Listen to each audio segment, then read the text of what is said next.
भारत के संविधान की विशेषताओं का हम अध्ययन करेंगे। इससे पूर्व हमने अब तक कुल 6 विशेषताओं के बारे में अध्ययन किया।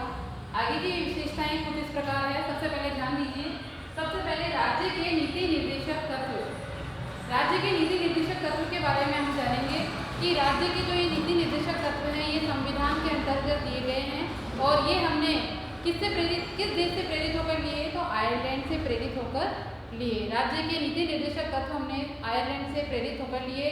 नीति निर्देशक तत्व जो है वो लोक कल्याणकारी राज्य की स्थापना करने का उद्देश्य रखते हैं, यानी लोक कल्याण के इरादे से कार्य करते हैं। अर्थात भविष्य में जो सरकारें बनने वाली हैं उन सरकारों को एक पथ प्रदर्शक का कार्य करता है, एक रास्ता दिखाने का कार्य नीति निर्देशक तत्व करते हैं, इसीलिए इनका निर्माण किया गया। साथ ही नीति निर्देशक तत्व जो हैं वो संविधान के अंतर्गत वाद योग्य नहीं है।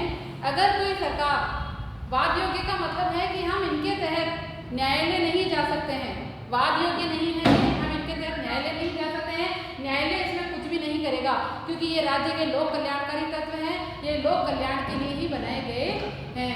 इसके बाद समाजवादी राज्य के बारे में आप जानिए। संविधान की विशेषता है समाजवादी राज्य। इससे पूर्व मूल संविधान में समाजवादी राज्य शब्द नहीं जुड़ा हुआ है, लेकिन 42वां संविधान संशोधन 1976 के तहत हमारे संविधान में समाजवादी राज्य शब्द को जोड़ा गया, ताकि समाज के लोगों को इसमें महत्व दिया जाए, उनके कल्याण को महत्व दिया जाए। तो समाजवादी राज्य 42वां संविधान संशोधन 1976 के तहत ये शब्द हमारे संविधान में जोड़ा गया। फिर आती है आपकी 9वें नंबर की विशेषता, वयस्क मताधिकार। वयस्क मताधिकार का क्या मतलब है, ये आप जानते ही हैं कि 18 वर्ष का जो नागरिक है, 18 वर्ष का जो युवा है जिसकी आयु 18 वर्ष की हो चुकी है, वह व्यक्ति वयस्क कहलाता है और 18 वर्ष की आयु के बाद वह अपने मत के आधार पर संविधान की प्रक्रियाओं में भाग ले सकता है। अपने वोटिंग सिस्टम, अपने पावर का इस्तेमाल करके वो देश की सरकारों को चुनने में मदद कर सकता है। इसके अलावा वयस्क मताधिकार में 61वां संविधान संशोधन, एक संशोधन हुआ है, 61वां संविधान संशोधन। इसके तहत मूल रूप से संविधान में मताधिकार का जो अधिकार है वो 18 वर्ष है, लेकिन जो शादी वगैरह के जो प्रस्ताव है उसके तहत व्यक्ति की आयु 18 से बढ़कर 21 वर्ष, पहले 21 थी, 61वां संविधान संशोधन के तहत पूर्व में वयस्क मताधिकार के लिए 21 वर्ष तय था, लेकिन 61वां संविधान संशोधन के तहत 61वां संविधान संशोधन के तहत 21 से 18 वर्ष की आयु कर दी गई। उसके बाद 10वां आता है आपका पंथ निरपेक्ष राज्य। पंथ निरपेक्ष राज्य जिसका दूसरा मीनिंग है धर्मनिरपेक्ष राज्य। ठीक है, पंथ निरपेक्ष राज्य या धर्मनिरपेक्ष भी बोल सकते हैं। एग्जाम में धर्मनिरपेक्ष भी पूछा गया है और पंथ निरपेक्ष भी पूछा गया है। संविधान के अनुच्छेद 25 के अंतर्गत ये लिखा गया है कि सभी धर्म समान है। धर्मनिरपेक्ष या पंथ निरपेक्ष का मतलब क्या है, मनुष्य के लिए संविधान के अंतर्गत सभी धर्म समान है। हमारे राज्य ने, हमारे संविधान में किसी एक धर्म को महत्व नहीं दिया गया। सर्वधर्म संभव, यानी सभी धर्म समान हैं, सभी धर्मों का यहाँ आदर किया जाता है, किसी एक धर्म को प्राथमिकता नहीं दी गई है। तो ये आपके संविधान के अनुच्छेद 25 में लिखा हुआ है, सभी धर्म समान हैं। नेक्स्ट है आपकी विलक्षण दस्तावेज। विलक्षण दस्तावेज के बारे में आप जानिए। हमारा जो संविधान है वो अपने आप में ही विलक्षण दस्तावेज है। क्यों? क्योंकि वो लिखित दस्तावेज है। उसके अलावा हमने उसमें समस्त मूल अधिकार, मूल कर्तव्य, न्यायपालिका, सर्वोच्च न्यायालय, राष्ट्रपति, राज्यपाल, ये जो पावर है, जो शक्तियां हैं, वो हमने किसी एक देश से नहीं ली है, बल्कि अलग अलग देशों से हमने इकट्ठी करके अपने संविधान में उसको डाला है। इसलिए हमारा संविधान जो है विलक्षण दस्तावेज है। उसके अलावा विलक्षण की बात अगर हम करते हैं तो एक उदाहरण आप देखिए, दक्षिण अफ्रीका। दक्षिण अफ्रीका ने हमारे संविधान को अपनाया है, हमारे संविधान की कुछ चीज़ों को अपने काम करने के लिए इसे अपनाया है, इसीलिए भी हमारा संविधान जो है वो विलक्षण संविधान है। नेक्स्ट आती है स्वतंत्र न्यायपालिका। स्वतंत्र न्यायपालिका, तो हमारा संविधान के अंतर्गत हमारी जो न्यायपालिका है उसको स्वतंत्र रखा गया। क्यों? ताकि हमारा जो संविधान संविधान है वो स्वतंत्र होकर, हमारी जो न्यायपालिका है वो स्वतंत्र होकर कार्य करे। हमारा जो संविधान है उसमें न्यायपालिका को फ्रीडम दी है, स्वतंत्र रखा गया, ताकि किसी भी प्रकार से उस पर कोई भी प्रकार का दबाव ना बने। क्योंकि अगर न्यायपालिका पर दबाव पड़ेगा तो न्यायपालिका में जो न्याय है, जो निर्णय है, वो भी प्रभावित होगा, न्याय ढंग से नहीं हो पाएगा। इसलिए न्यायपालिका को स्वतंत्र रखा गया। अनुच्छेद 32 के तहत न्यायपालिका को बंदी प्रत्यक्षीकरण और अधिकार प्रत्याशा का भी अधिकार दिया गया। बंदी प्रत्यक्षीकरण से क्या मतलब है? बंदी प्रत्यक्षीकरण का मतलब है किसी भी व्यक्ति को बंदी बनाकर न्यायालय में पेश किया जा सकता है।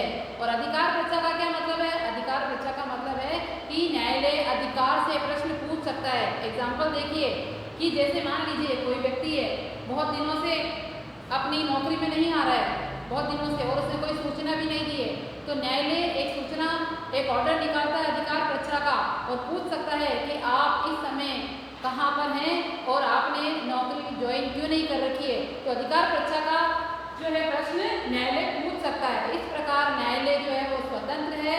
न्यायालय की जो ये प्रक्रिया है वो हमने अमेरिका से ली है।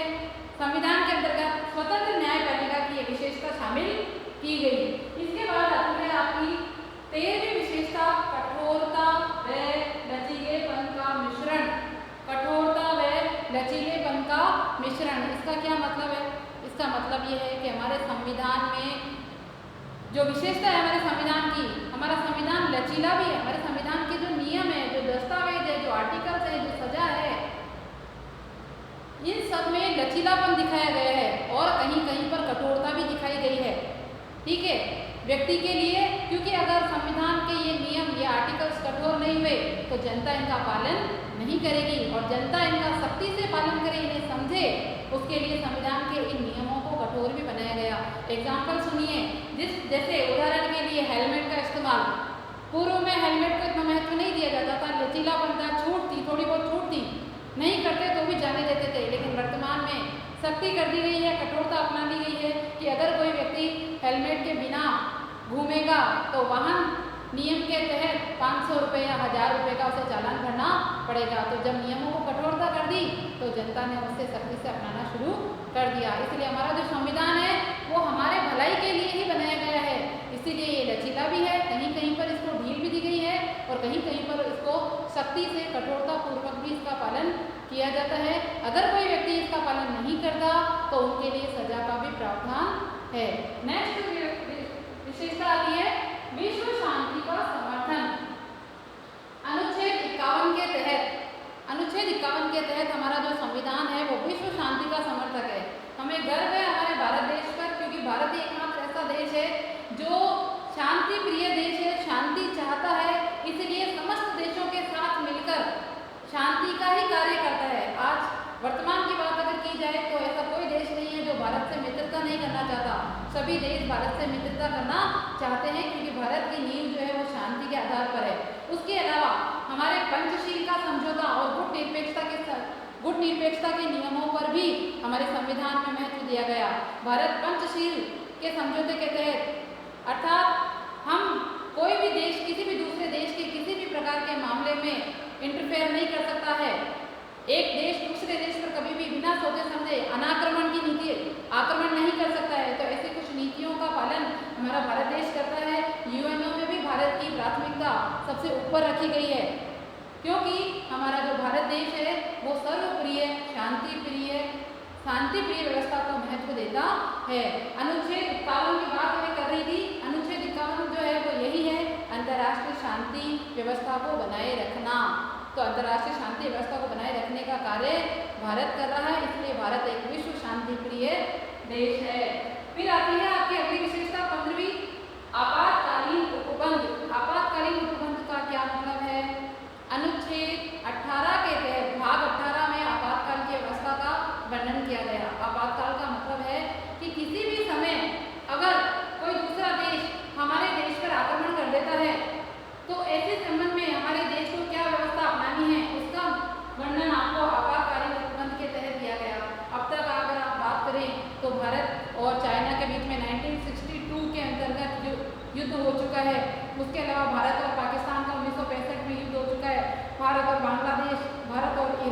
जैसे कई देशों के साथ युद्ध की स्थिति आ चुकी है, अनाक्रमण की नीति आ चुकी है, तो आपातकाल की व्यवस्था का हमारे संविधान में एक व्यवस्था की गई है कि किसी भी समय अगर आपातकाल की स्थिति होती है तो देश का राष्ट्रपति देश की समस्त शक्तियों को अपने हाथ में ले सकता है। मूल अधिकार, मूल कर्तव्य, ये समस्त शक्तियाँ राष्ट्रपति अपने हाथ में लेकर निर्णय कर सकता है।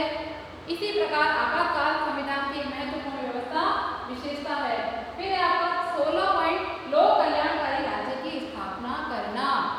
लोक कल्याणकारी राज्य की स्थापना करना, हमारे संविधान का जो मकसद है वो यही है, लोक कल्याणकारी राज्य, जनता के कल्याण के लिए। जनता का, अब्राहम लिंकन की परिभाषा आपको याद होगी, जनता का, जनता के लिए और जनता के द्वारा बनाया गया जो तंत्र है वो लोकतंत्र है, अर्थात इस तंत्र के अंतर्गत जनता के लिए ही कार्य करना है।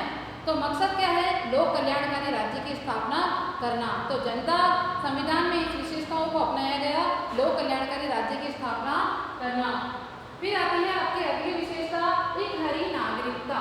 एक हरी नागरिकता हमारे संविधान की विशेषता है कि ये एक हरी नागरिकता को अपनाता है। वैसे देखा जाए तो संघ की अपनी और राज्यों की अपनी नागरिकता कहीं कहीं पर है। जैसे आप एग्जाम्पल के लिए अमेरिका को ले सकते हैं। अमेरिका में दोहरी नागरिकता है, संघ की अलग है, राज्य की अलग है। लेकिन भारत जो है वहाँ पर दोहरी नागरिकता को महत्व नहीं दिया गया, भारत में एक हरी नागरिकता को महत्व दिया गया। तो हमारी नागरिकता कौन सी है? एक हरी नागरिकता हमारे संविधान की विशेषता है। उसके बाद अगली आती है 18, अल्पसंख्यक एवं पिछड़े वर्गों के कल्याण की विशेष व्यवस्था। अल्पसंख्यक एवं पिछड़े वर्गों के कल्याण के लिए भी हमारे संविधान के अंतर्गत, कल्याण के लिए हमारे संविधान के अंतर्गत ये विशेषता जोड़ी गई है।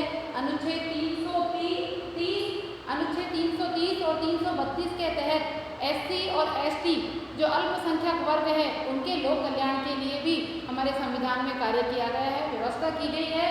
उसके अलावा वर्तमान में हमारा जो आरक्षण है वो 27% तक हमारा आरक्षण हमें संविधान के अंतर्गत दिया गया है अल्पसंख्यक वर्गों की लोक कल्याण के लिए, उनके कल्याण की रक्षा करने के लिए, ताकि ये जो वर्ग हैं वो और नीचे नहीं जाए बल्कि ऊपर इनकी स्थिति, और ये जो पिछड़े हुए वर्ग हैं तो ये पिछड़े हुए वर्ग जो है वो और ऊपर की ओर आए, हाशिए से ऊपर की ओर आए, समाज में इन पिछड़े हुए लोगों का कल्याण हो, इसलिए संविधान में ये विशेषता दी गई है। इसके अलावा ये जो आरक्षण की व्यवस्था है ये इससे पहले ये आरक्षण की व्यवस्था 25 जनवरी 1990 तक थी। 25 जनवरी 1990 तक ये व्यवस्था थी, लेकिन अभी के हालात, वर्तमान के हालात देखते हुए इस व्यवस्था को 25 जनवरी 2020 तक आगे बढ़ा दिया गया। तो इस प्रकार हमारे संविधान में एससी, एसटी, ओबीसी, अल्पसंख्यक वर्गों के कल्याण के लिए ये विशेषता, ये व्यवस्था की गई है। क्योंकि आपको पता है कि संविधान जो है वो एक लिखित दस्तावेज है, तो ये समस्त आर्टिकल, समस्त विशेषताएं, समस्त जो शक्तियां हैं वो हमारे संविधान में लिखित है।